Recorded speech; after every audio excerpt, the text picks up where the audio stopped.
رہتے. پیر میرے علی شاہ فرماتے ہیں میں دماغ میں سوچتا ہوں ان کے قریب پہنچا کہ میں ان سے سلام کروں. میں نے سلام کیا. وہ اپنے بکرے سے کہہ رہے تھے کہ یہ میرے عبد القادر جیلانی رحمہ اللہ کا بکرا ہے اور اسے پالتے. وہ یہی ان کا طریقہ تھا. تو قریب جب پہنچے تو بابا صاحب کہتے ہیں میرے علی شاہ کہنے لگے نہیں، علم پڑھنے کے بعد اگر لوگوں تک نہ پھیلایا جائے تو اس کی مثال اسی طرح ہوتی ہے جیسے ایک درخت ہو اور اس کے اوپر پھل نہیں ہوتا. پھر میرے علی شاہ فرماتے ہیں کہ جب یہ جواب مل گیا میں نے اب دین کو پھیلانے کی کوشش کی. بڑے لوگوں نے اعتراض کیا، ایون کہ پیر خانہ سے بھی اعتراض آ گیا کہ یہ کیا تم نے مولویوں والا کام شروع کر دیا ہے، ہر ایک سے مناظرے، کتابیں لکھنا اور لوگوں کے مناظروں کا جواب دینا. تم تو صوفی ہو، بیٹھو اپنی خانقاہ میں مریدوں کو فیض پہنچاؤ.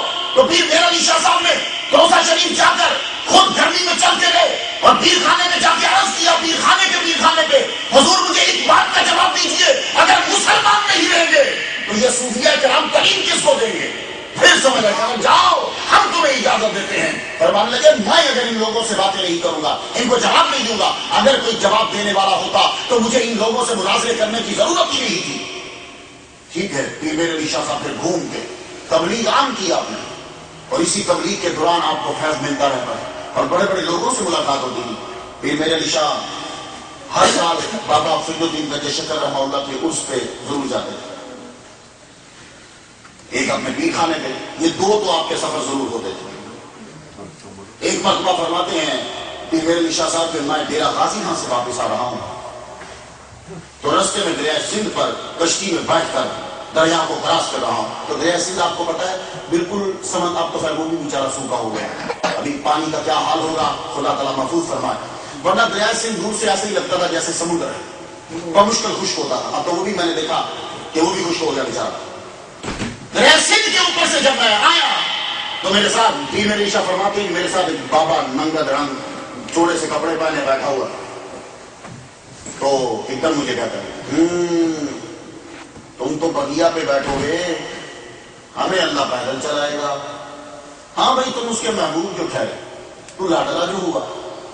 پیر میرے علی شاہ صاحب فرماتے تو واقعی پیر میرے علی شاہ صاحب کا شیڈول یہ تھا، کشتی سے اترنا تھا، آگے آپ نے بغیا پہ بیٹھنا تھا یعنی ٹانگے پہ بیٹھ کر اسٹیشن جانا تھا، اسٹیشن سے آپ نے گاڑی پکڑنی تھی، پھر آپ نے گورا واپس آنا تھا. اب اس بابے کی بات سنو. ہاں تم تو بغیا میں بیٹھو گے، تمہیں تو بغیا میں بٹھائے گا، مجھے پیدل چلوائے گا. ابھی تم لاڈلے کیوں ہے؟ پیر میرے علی شاہ صاحب مڑ کے کہنے لگے تو بھائی آپ پیدل کیوں چلو گے؟ میرے پاس پیسے ہیں نا. کہنے لگے پیسے تیرے پاس ہی نہیں میرے پاس بھی ہیں اور پھر بھی وہ مجھے پیدل چلائے گا. پیسے صرف تیرے پاس ہی نہیں، پیسے میرے پاس بھی ہیں، میں ٹانگے والے کو کرایہ دے سکتا ہوں لیکن پھر بھی وہ مجھے پیدل چلائے گا.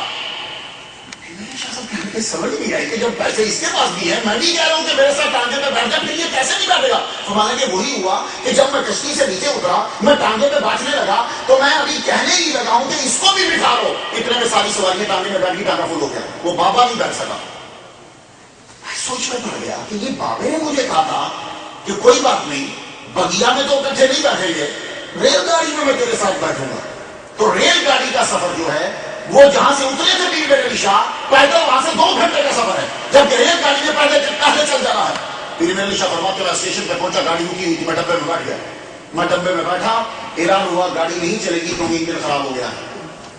فرماتے ہیں 2 گھنٹے تک انجن خراب رہا. پیر میرے علی شاہ فرماتے ہیں 2 گھنٹے تک انجن خراب رہا. اتنے میں وہ بابا بھی آ گیا، جو ہی میرے ساتھ آ کے گاڑی میں بیٹھا انجن چل پڑا. جب چل پڑا تو پیر میرے علی شاہ فرماتے ہیں اس نے مجھے کہا تھا میں تیرے مرنے سے پہلے ایک دفعہ تجھے آ کے گولڑے میں ملوں گا. تو پیر میرے علی شاہ فرماتے ہیں میری عمر 70 سال ہو گئی ہے، ابھی تک وہ آیا نہیں، لیکن مجھے لگتا ہے کہ وہ زندہ ہے کیونکہ وہ جھوٹ نہیں بولتا. اب ذرا اگلا جملہ سنا. پیر میرے علی شاہ فرماتے ہیں میں نے اس بابے سے پوچھا تجھے یہ اتنا مرتبہ کیسے ملا، یہ کشف تجھے کیسے مل گیا؟ کہنے لگا میں پولیس میں تھا. جیسے پولیس والے اچھے لوگ نہیں ہوتے، لیکن کہا میں پولیس میں تھا اور میں اور میرا ساتھی ہم نے ایک مجرم کو پکڑا. ہم نے جب مجرم کو پکڑا تو مجرم کو ہتھکڑی لگا کہ ہم لے جا رہے ہیں تو رستے میں قبرستان آ گیا. میرے علی شاہ فرماتے ہیں وہ مجھے بابا کہنے لگا کہ رستے میں قبرستان آیا تو مجرم کہنے لگا تھوڑی دیر کے لیے رکو، میں اس قبر پہ دعا مانگنا چاہتا ہوں. جب وہ بابا وہ مجرم دعا مانگنے لگا تو میں نے کہا جس کی قبر ٹوٹی ہوئی ہے یہ خود بھی ایسا ہی ہوگا, یہ تیرے لیے کیا کرے گا؟ میں اتنا جملہ کہہ کے شور سے کہا, مجرم سے یہ کہا چل, ملزم سے یہ کہا کہ چل. جب چلا تو بابا میرے نشا فرماتے ہیں اور بابا کہنے لگے میں رات کو سویا تو اسی قبر والے کا دیدار ہو گیا. انہوں نے میرا ہاتھ پکڑا اور پکڑ کے مجھے عبد القادر جیلانی رحمہ اللہ کے پاس لے گئے.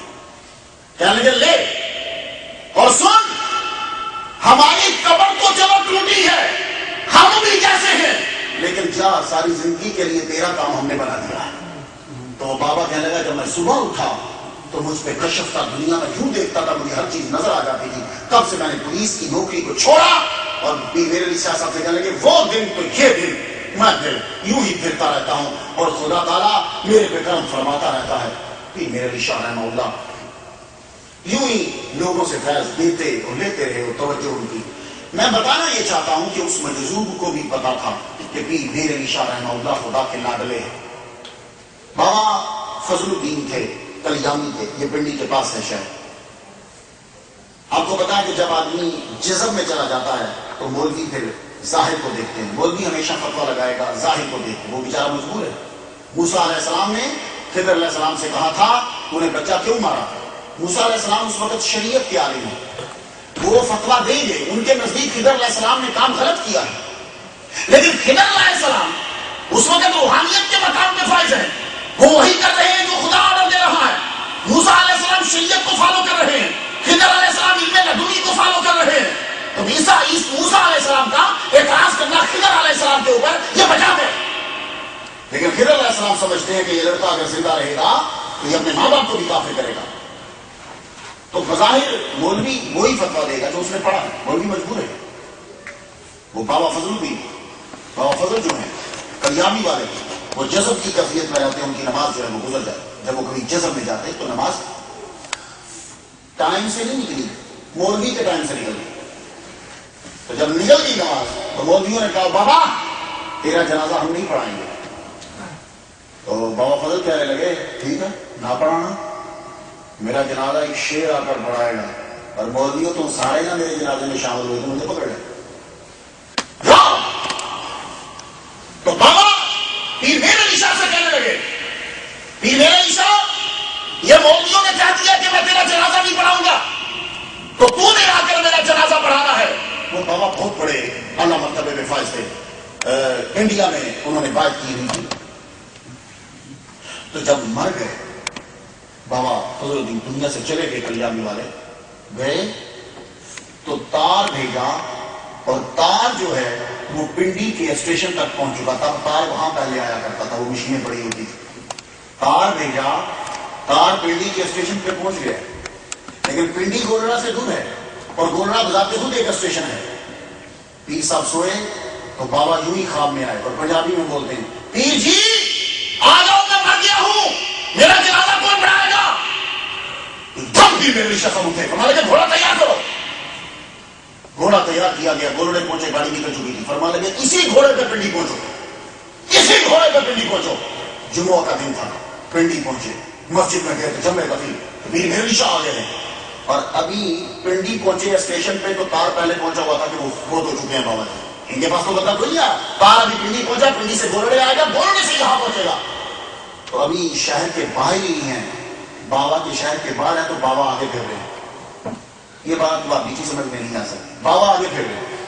پیر میرے علی شاہ صاحب نے فرمایا اور تم یہاں پھر رہے ہو, میں جنازہ کس کا پڑھاؤں گا. کہنے لگے پیر جی آلے رسول آیا ہوئے تھے, گھروں باہر آ کے ان کا احترام نہ کریے. بس آپ پہنچو, میں واپس گیا. واپس پہنچے, پیر میرے علی شاہ صاحب نے بابا کا جنازہ پڑھایا. مولویوں کو لامحالہ پیچھے پڑھنا پڑا جنازہ, سب نے جنازہ پڑھا. اللہ اکبر جل شانہ.